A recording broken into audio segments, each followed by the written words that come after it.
Valsad મોંઘાભાઈ hall ખાતે the રાઇસિંગ charitable trust અને rotary club of દ્વારા આયોજિત નવરાત્રિ મહોત્સવમાં કેબિનેટ મંત્રી કનુભાઈ દેસાઈએ માતાજીની આરતી કરી હતી. નાણામંત્રીએ પ્રથમ નોરતે જ નવરાત્રિના મહોત્સવમાં હાજર રહી આયોજકોનો અને ખેલૈયાઓનો ઉત્સાહ વધાર્યો હતો. રાજ્યમાં ચાલી રહેલા નવરાત્રિ મહોત્સવ નિમિત્તે સમગ્ર વલસાડ જિલ્લા અને ગુજરાતની જનતાને નવરાત્રિની શુભેચ્છાઓ પાઠવી હતી.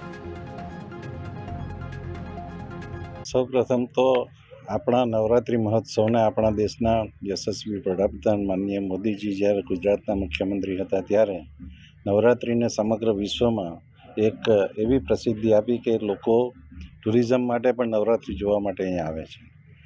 આવા સંજોગોમાં જ્યારે રોટરી જે વૈશ્વિક સેવાકીય સંસ્થા છે અને rotary club Vapi, rotary club Valsad જ્યારે 30 વર્ષો ઉપરથી આ નવરાત્રિ મહોત્સવનું આયોજન કરે છે ત્યારે આ વિસ્તારના લોકોને, આ વિસ્તારના ખેલૈયાઓને અને આ વિસ્તારના યુવાનોને ઘણી બધી સગવડતા મળે છે. સાથે સાથે આજ સુધીમાં આ બધા આયોજનમાં કોઈ પણ દિવસ કોઈ પ્રોબ્લેમ થયો નથી.